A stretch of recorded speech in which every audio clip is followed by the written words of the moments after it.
సంఘాన్ని అడగడం జరిగింది.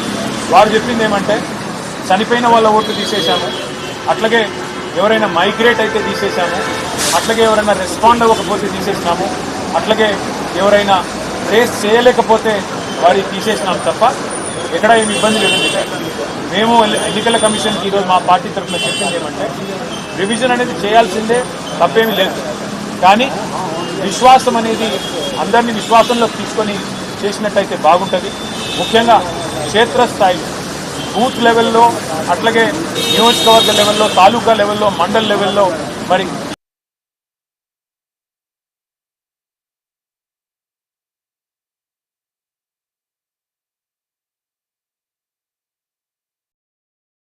అఖిల పక్షాన్ని కూడా భాగస్వామ్యం చేసి పారదర్శకంగా ట్రాన్స్పరెంట్ గా చేస్తే ఇట్లాంటి అపోహలు రావు, అనుమానాలు రావు. లేకపోతే తప్పకుండా అనుమానాలు వస్తాయి. మీరు క్షేత్రస్థాయి నుంచి ఒక స్టాండర్డ్ ఆపరేటింగ్ ప్రొసీజర్ పెట్టి అన్ని పార్టీలను, అఖిల పక్షాన్ని కూడా ఇన్వాల్వ్ చేయండి. మాకు బూత్ లెవెల్ కమిటీస్ ఉన్నాయి. అన్ని రాజకీయ పార్టీలకు బూత్ లెవెల్ కమిటీలతో అవసరమైతే ఒక అఖిల పక్షాన్ని ఏర్పాటు చేసి కింది స్థాయి నుంచి రాష్ట్ర స్థాయి దాకా, అంటే రాష్ట్ర స్థాయిలో ఉండే చీఫ్ ఎలక్టరల్ ఆఫీసర్ ఎవరైతే ఉంటారో వారు, జిల్లా స్థాయిలో కలెక్టర్ గారు, తాలూకా స్థాయిలో ఆర్డీఓ గారు, మండల స్థాయిలో ఎండీఓ గారు, మరి గ్రామ స్థాయిలో ఒక వీఆర్ఓ గారు, ఆ రకంగా ప్రతి స్థాయిలో అఖిల పక్షాన్ని ఇన్వాల్వ్ చేసి అన్ని పార్టీలు ఇన్వాల్వ్ చేసి మీరు గనక ట్రాన్స్పరెంట్ గా ఎవరెవరు ఓట్లు తీస్తున్నారు. ఉదాహరణకి ఒక ఊరిలో ఒక 100 ఓట్లు పోతున్నాయి అనుకోండి. ఏ 100 ఓట్లు పోతున్నాయి, ఏ కారణంతో పోతున్నాయి, ఎంతమంది చనిపోవడం వల్ల తీసేసినారు, ఎంతమంది అక్కడి నుంచి వేరే దేశానికో వేరే పట్టణానికో మరి మైగ్రేట్ కావడం వల్ల తీసేసినారు. అది పారదర్శకంగా మీరు కనుక లిస్టు డిస్ప్లే చేస్తే, అన్ని పార్టీల సమ్మతితో చేస్తే మంచిగుంటది. ఆ పని చేయండి అని చెప్పి కూడా వారిని కోరాం. అట్లాగే ఇవాళ వాస్తవం ఏంటి అంటే భారతదేశంలో ఇంకా ఎన్నికల సంస్కరణలు కూడా రావాల్సిన అవసరం ఉంది. ఖచ్చితంగా రావాలి. ఇవాళ ఎన్నికల్లో ఖర్చు విషయమే గాని, ఎన్నికల్లో ప్రలోభాలు పెట్టే దొంగ మాటలు ఇచ్చి హామీలు ఇచ్చి ప్రలోభ పెడుతున్న పార్టీల విషయమే గాని, వాగ్దానాలు అమలు చేయకుండా ప్రజల్ని వంచిస్తున్న వాళ్ళ విషయంలో గాని చాలా విస్తృతమైన చర్చ ఇవాళ ఎన్నికల కమిషన్తో జరిగింది. చాలా విషయాలు వారికి రాతపూర్వకంగా కూడా మా పార్టీ నుంచి సమర్పించాము. ఇంకా అన్నిటికన్నా ముఖ్యంగా వారి దృష్టికి, ఎన్నికల కమిషన్ దృష్టికి మా వినోద్ కుమార్ గారు, మా పార్టీ దాదాపు 20 ఏళ్లుగా ఒక అంశంలో పోరాటం చేస్తా ఉంది ఎన్నికల కమిషన్తో. కారు గుర్తును పోలిన సింబల్స్ ఏవైతే ఉన్నాయో దాదాపు 8-9 సింబల్స్ ఉన్నాయి. ఉదాహరణకు మీకు నేను ఎగ్జాంపుల్ చెప్తాను. 2019లో పార్లమెంట్ ఎన్నికలు, భువనగిరి పార్లమెంట్ సీటు మా పార్టీ 5,000 ఓట్లతో ఓడిపోయి, ఆ రోజు కోమటిరెడ్డి వెంకటరెడ్డి గారు కాంగ్రెస్ పార్టీ నుంచి గెలిచారు.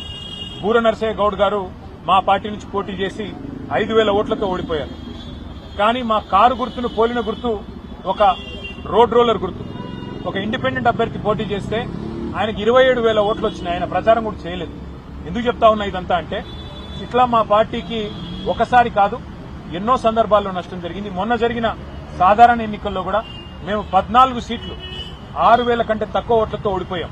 అక్కడ కూడా మరి చాలా చోట్ల ఈ chapati maker, road roller, ship, ఇట్లా 8 గుర్తులు ఏవైతే మా కారు గుర్తును పోలిన గుర్తులున్నాయో వాటి వల్ల కూడా మాకు చాలా నష్టం జరిగింది. వాటిని తక్షణమే తొలగించాలని చెప్పి కూడా ఎన్నికల కమిషన్ను మేము కోరినాము.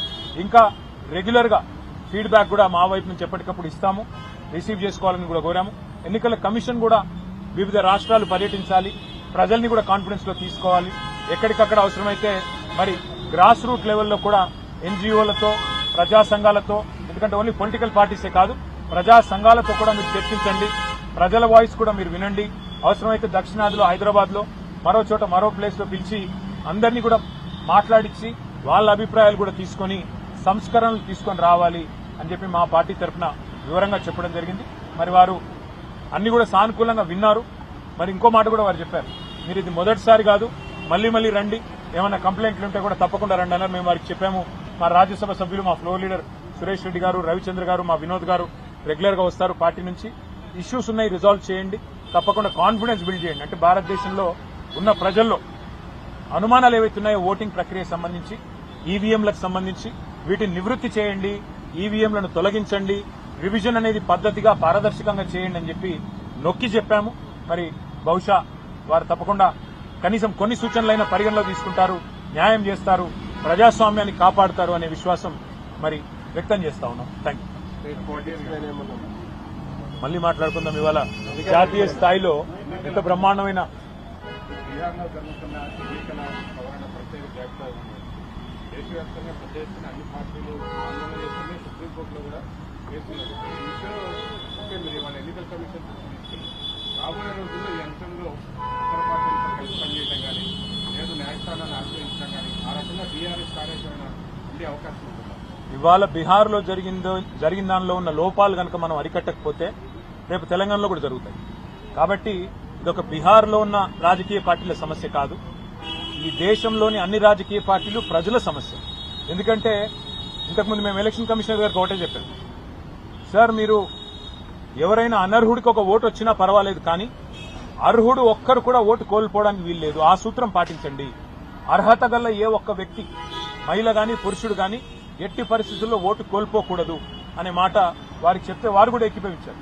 వారు ఏమన్నారంటే ప్రాసెస్ లో ఎక్కడ లోపాలు ఉన్నాయో మాకు చెప్పండి, మేము కరెక్ట్ చేసుకుంటాము, బీహార్లో కూడా పారదర్శకంగా పనిచేసే ప్రయత్నం చేస్తున్నాము అని వారు చెప్తా ఉన్నారు. వారికి మేము చెప్పింది ఏమంటే సమస్య వచ్చినాక రియాక్ట్ కావడం కాదు, ఒక ప్రాసెస్ ఇన్స్టిట్యూట్ చేయండి. తాలూకా లెవెల్ దాకా మండల్ లెవెల్ దాకా కూడా మీరు అన్ని పార్టీలను సంప్రదింపుల్లోకి తీసుకొని కాన్ఫరెన్స్ లో తీసుకొని అవసరమైతే మండల్ లెవెల్లో కూడా కమిటీలు ఏర్పాటు చేసి అందులో ప్రతి పార్టీకి కూడా భాగస్వామ్యం కల్పించినట్టయితే ఏ ఓట్లు పోతున్నాయి, ఎందుకు పోతున్నాయి అనే లిస్టు అవసరమైతే అక్కడికక్కడే డిస్ప్లే చేయగలిగితే పంచాయతీ ఉండదని చెప్పి వారికి చెప్పాము. వారేమన్నారంటే పార్లమెంట్ లో గొడవ చేయడం కాదు, వాళ్ళందరినీ వచ్చి మాకు కూడా చెప్పమనండి, మేమేం తప్పు చేస్తున్నామో చెప్పమనండి, మేము కూడా చెప్తాము సమాధానం, అంతేగాని మమ్మల్ని బయట అంటే లాభం లేదు, మీలాగా వాళ్ళని కూడా రమ్మనండి, మేము టైం ఇస్తాము, వచ్చి చెప్పమనండి, మాకు అభ్యంతరం లేదన్నారు. మేమైతే బీహార్ ప్రజల తరఫున భారతదేశ ప్రజల తరఫున ప్రజల్లో ఉన్న అనుమానాలను గట్టిగా ఎలక్షన్ కమిషన్ దృష్టికి తెచ్చాము. మరి వారు కొన్ని చిన్న చిన్న సవరణలు చేసుకుంటే దేశానికి మంచిది, ప్రజాస్వామ్యం.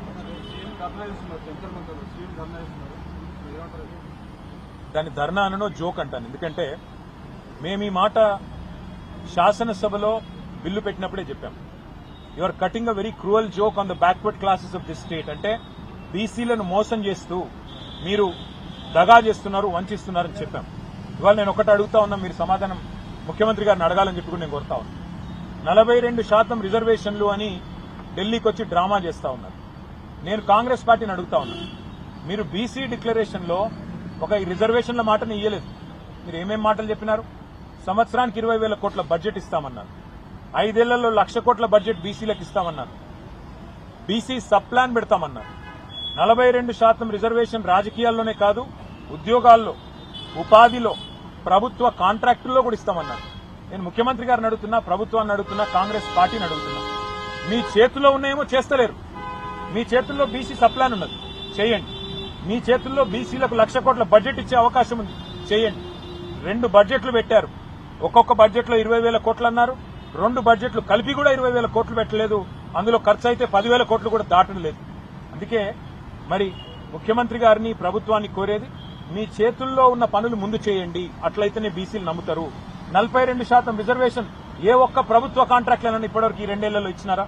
ఇవ్వలేదు. ఎంబీసీ మంత్రిత్వ శాఖ పెడతామన్నారు, ఎందుకు పెట్టలేదు? బీసీ సబ్ ప్లాన్ ఎందుకు పెట్టలేదు? ఏ కారణం చేత 42% రిజర్వేషన్ విద్యలో, ఉద్యోగాల్లో మీరు ఇస్తలేరు? కేవలం రాజకీయ